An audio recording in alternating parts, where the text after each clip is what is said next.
రమ్మంట. ఏంది ఈగలు తోలుకుంటుందా మా అమ్మ? చచ్చినోడు ఊరుకున్నాడా? వీళ్ళిద్దరు కలిసి గుడి గుస గుస గుస. ఈ గుసగుసలు ఏం జరిగిందో మేమేం చేసిందో మయ్య అంట బిళ్ళ బీటుగా ఇరగ తీసుకొని పడ్డాడంట. అయ్యో పూజారి గారు కబురు చేసి రంగేశ్వరంలో ఆయన కబురు చేసి సుబ్బారావు మెయి పని అయిపోయింది, అయ్యో నలుగురిని తీసుకొని రా అన్నాడు. సంతోషంగా తీసుకొని వచ్చా. నవ్వుతున్నారేంటక? మీరు నవ్వుతున్నారేంటి? తీసుకొచ్చి కడప ఆసుపత్రిలో చేర్పించి. బాగుంది, రిమ్స్ లో చేర్పించు. బాగా ఇంకా తేళ్ళ ఉదయం చేర్చేటప్పుడు పైలేరియా అన్నాడు, మధ్యాహ్నం వచ్చేటప్పుడు మలేరియా. ఇప్పుడు చెప్పారు అసలు మయ్యకంట రాముల వారి దయ వల్ల గనేరియా ఫీవర్. అది గనేరియానో కరోనా వచ్చి చచ్చిందో. డబ్బులు రావడానికి మేమంతా అద్దు పద్దు లేకుండా తిరగల. అద్దు పొద్దు లేకుండా తిరగల. ఏమో ఏమో ఎవరికి తెలుసు. ఇప్పుడు ఎలా ఉంది? బానే ఉంది. ఇప్పుడు పర్వాలేదండి తమ దయ వల్ల, తమ అమ్మగారి దయ వల్ల మా అయ్యకే ఆవేశం తగ్గి గురకెక్కువైంది. గురకెక్కువ చచ్చిపోతారండి, చచ్చిపోతాడు. అదే పైకి కిందికి పైకి కిందికి పైకి కిందికి పోలేదా? సచ్చాడు సంతోషంగా లోపల పోయా. బతికాడు మళ్ళీ నీకు వచ్చా. ఏం చేస్తారా? ఎన్ని రోజులు నుంచి తిరుగుతున్నాను. అవును కదా. నా సొమ్ము ఎంత తిన్నారు ఆలోచించండి, ధర్మం ఆలోచించండి. ఎప్పుడు పెట్టా? ఎన్ని బొరుగులు ప్యాకెట్లు తెచ్చి అమ్మాయికి ఇచ్చాను. చాలా ఇచ్చారు. అది కాదండి, అయ్యా నవల్లాగా సచ్చా. ఎన్ని స్వీట్లు ప్యాకెట్లు తెచ్చి అమ్మాయికి చాలా సేవలు బట్టి అతను యాపిల్ కాయలు కూడా తెచ్చి అమ్మాయికి. అబ్బా మీరు ఇచ్చారు అక్కడ. అమ్మాయి జామకాయలు యాపిల్ కాయలు ఫలాలు తెచ్చేస్తే అమ్మాయి తిన్నదా? అది కాదండి, ఈ రోజు మాత్రం నన్ను ఊరకు పంపించమాట. నన్ను ఏదో ఒకటి చేశాను.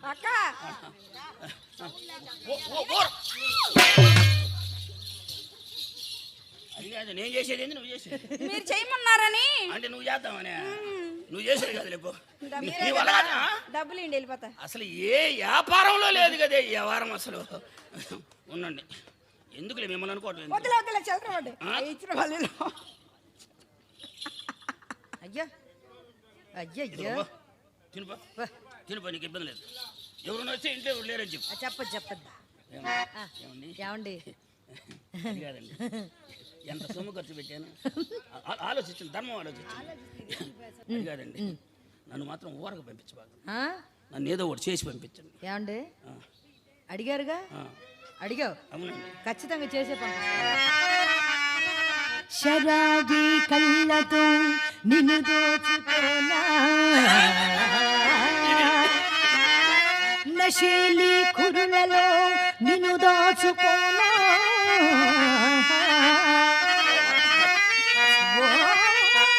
మత్తైన నారాజా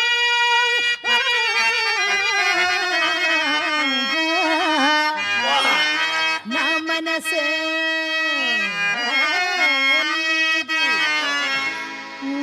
जा ले जा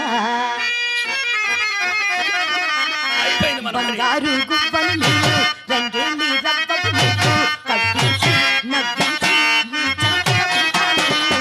బంగారు గువ్వలు నీవు కట్టించి నవ్వించి బంగారు గువ్వలు నీవు.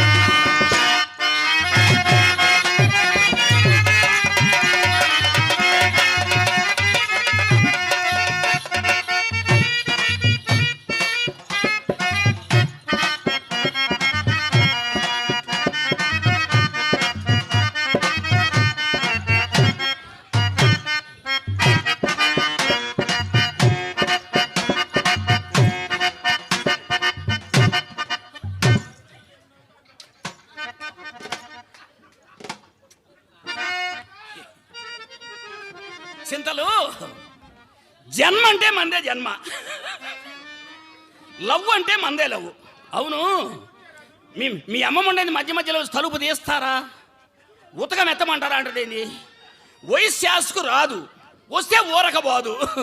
ఆచార్య గారి కొలువులే గడ్డపార పెట్టి ఎర్రగా కాల్చి గిలకల కాడి నుంచి మెడదాకా లెక్క పెట్టడానికి వీల్లేకుండా వాతలు పెట్టి సమ్ముతాం ఉండేమనుకుందామేమో, చెవులో ఎండ్రిని పోసి సమ్ముతామని ఎవరం తెలియదేమో. చింతలు నేనే 2 సినిమా టికెట్లు తెచ్చా, ఇద్దరం సినిమాకి వెళ్దాం. నువ్వేమో సినిమా చూస్తుండు, నేనేమో నేను చూస్తామంట. లవ్ అంటే మందే లవ్, జన్మ అంటే మందే జన్మ.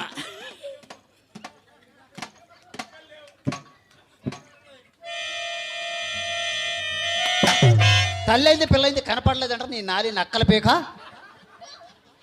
ఆగాగు మెత్తగా తగిలితే మీ అమ్మాయి అనుకున్నాలే. చిత్ర అమ్మ కనుక కాపీ పట్టరా, షుగర్ తక్కువ స్థాంగ్ ఎక్కువ, ఆవిరి పోకుండా అది పట్టకరా. అమ్మా చిత్ర శెట్టి గారి పైచం ఎక్కువ, పై పైన పడుతున్నాడు, సోడా ఒకటి పట్టరా, గ్యాస్ తక్కువ, ఇటు గోలి ఎక్కువ. నీ దుంప దగ్గర నీకు ఎప్పుడు గోలీ ఎక్కువేగా. ఎవరిని బాబు తిడుతున్నారు? నేను ఎవరిని తిట్టాను? ఇప్పుడేగా నీ దుంప దెగ అన్నారు. అదే బాకీ వాళ్ళని తిట్టాలే. బాకీ వాళ్ళని మా ఇంట్లో ఉండి తిడతారా? బాకీ వాళ్ళని తిట్టాను బజార్లో మీటింగ్ పెట్టి తిడతారా ఏంది? సరే కానీ మీరు మా ఇంటికి వచ్చి ఎంతకాలం అయింది? అయిందిగా. ఏమైందిగా? సుమారు 2 ఏళ్ళు అయింది. మీరు వచ్చిన కొత్తలో నాకు ఒక మాట ఇచ్చారు, మీకు గుర్తుందా అని. నీ మాట కోసం మా పేటలో నా వాటా అంతా ఇంక నీ మాట తీరలా. అయ్యో మీరు నాకు మాట ఇచ్చారు బాబు. ఎవరన్నా ఇచ్చింది నా పద్దులో రాసుకున్నారా ఏంది? అదేం కాదు. లతప్ప నీకేం పర్వాలేదు. నీకు మాత్రం ఇప్పుడు ఏం వచ్చిపోయావు? నీ కోరిక నేను తీరుస్తానల్లా.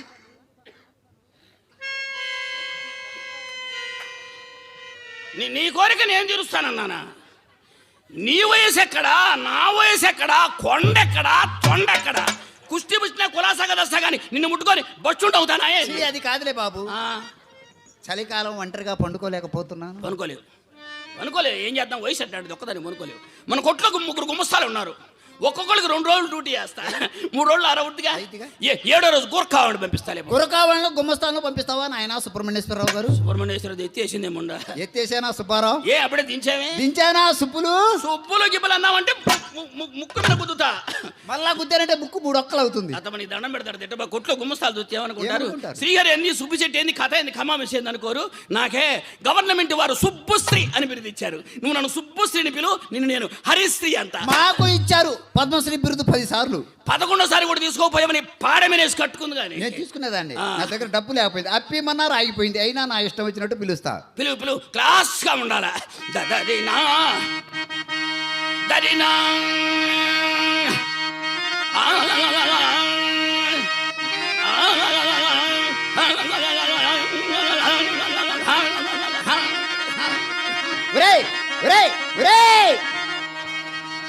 మొత్తం దరిదరినేనా? లోనకేదైనా వచ్చి వచ్చేది ఉందా లేదా? లోపలికి తీత రావద్దు, మోసం చేద్దాం అనుకుంటాను. మోండాల దొంగ ముండా కూడా ఎన్ని రోజుల నుంచి దుప్పట్లు తెస్తానని మాయమాటలు చెప్పి తప్పించుకొని తిరుగుతున్నాడు.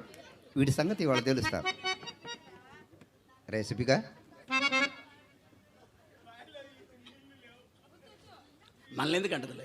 రెసిపీగా ఆ పేరు గల ఇక్కడ ఎవరు లేరు తప్ప. నిన్నేరా?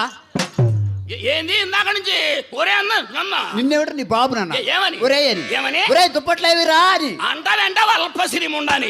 ఏటికి పోటటమా, నీ నోటికి ఈ పేటటమని అంటావు. నా ఇంటికి వచ్చి నాకే నామాలు పెట్టాలనుకున్న లక్షాధికారుల చేత లంగాడం అనిపించారా, కోటేశ్వర చేత కోకలు మడిపించా. నువ్వంటే నాకు ఒక లెక్కడ్రా, ఒకసారి ఏమిటి 100 సార్లు అంట. ఏమని? ఒరే అని. ఏమని? ఒరే దుప్పట్లేవి రా అని అంటావు. ఆంధ్ర రాష్ట్రానికి అవతార పురుషుడైన పొట్టి శ్రీరాములు పుట్టిన వంశం నాది. అబ్బో, గడపలు కాసుకొని అని పిలిచే వంశం నీది. నువ్వు నన్ను పట్టుకొని రా అంటావే రాసెల్ముండా. నాది పొట్టి శ్రీరాముల వంశం ఉండని భలే తిట్టా. ముండకు అర్థం కాకుండా తిట్టా. ఏమిటి నీది పొట్టి శ్రీరాముల వంశమా? నేను కాదనలా. రాష్ట్రం కోసం త్యాగం చేసిన మహానుభావుడు ఆయన ఎక్కడ? సాని పొందుకోరి సర్వం విడిచేసి నువ్వెక్కడరా? ఒరే ఆయనకు ఒకసారి దండం పెట్టుకోరా. నువ్వు చేసిన పాపాలన్నీ కొన్ని రైళ్లన్న కొట్టకెళ్తాయి. నువ్వు దండం పెట్టుకోవే డాఫరం ఉన్నా. నువ్వు చేసిన పాపాలు కొన్ని లారీలోనే పోతాయి. నన్ను డాఫరం ఉండంటావు అంటారు లోపల సన్యాసి. ఎంత ఇదంచడి నీ ఇంటికి వచ్చే మాత్రం నన్ను పట్టుకొని రా అంటావే. అయినా నాకేం తక్కువే?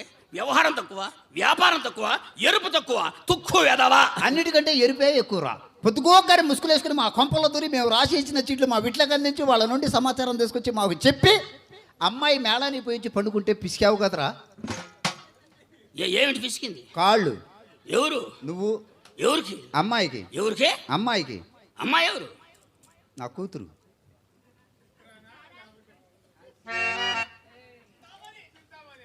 నా ఫ్యామిలీ. అబ్బా, నా ఓన్, నా సొంతం.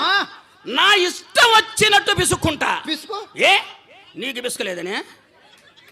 నీకు పెట్టలేదనే? నీకు పెట్టాను కదే. వేడి పొట్లాలు తెచ్చిస్తే ఉప్పు అని ఊదుకుంటూ తింటివే. ఇక ఇందుకల్లే పీక్కొని పీసు మిఠాయి. నీకు బిస్కలేదనగా అంత ఈర్షా? నాకే కదరా, నేను అంటే నా ఇంటెల పాది ఇసుకు లేకుండా బిస్కేవాడు. ఇసుకు లేకుండా బిస్కేవాడు. ఇనప గొలుసులు వేసి వీధిలోకి లాగేవాడు. తెలిసేదేమో. డాంకీకి ఇంకేనంటే పగిలిపాతి ముందు నీ బ్యాంక్. నాకు గనక కసిరేగిందో ఉన్నదంతా ఓడగొట్టుకుని నెత్తిన కొట్టేసుకుని హలో లక్ష్మణ అంటూ పొలమంటూ పొలిమేరల గడ్డం పడిపోవాలి ముండా కొడక. నేను గనక అది ఎర్ర చేశాను. ఏది? కన్ను. ఎక్కడి నుంచి వచ్చారు అక్కడ పోవాలి ముండల్లారని. భూమి గుండ్రంగా ఉందే మోండలారా. తారోడు పక్కన తాటాకులు గుడిసెల్లో పావలా పక్కలేసుకొని బతకాల మొండలారా ఏమనుకుంటున్నారేమో. కంటి చూపుతో చంపుతాం మొండలారని. ఎన్ని బిస్కెట్లు ప్యాకెట్లు తిన్నారే మొండల్లారా. మా కొట్లో ఎంత ఉప్పు తిన్నారే మొండల్లారా మీరు. ఇప్పుడు నాకు న్యాయం జరగకుండా చేస్తా తెలుస్తాను. ఒరేయ్, నా ఇంట్లో చూడడం మరికి రావురా. Get out, get out. ఎవరిది హౌస్? నాది. This is my house. నీదెలా అవుతుందిరా? ఈ ఇంటికి వచ్చేసిన అచ్చు రసీదులు నా దగ్గర ఉన్నాయా మొండల్లారా.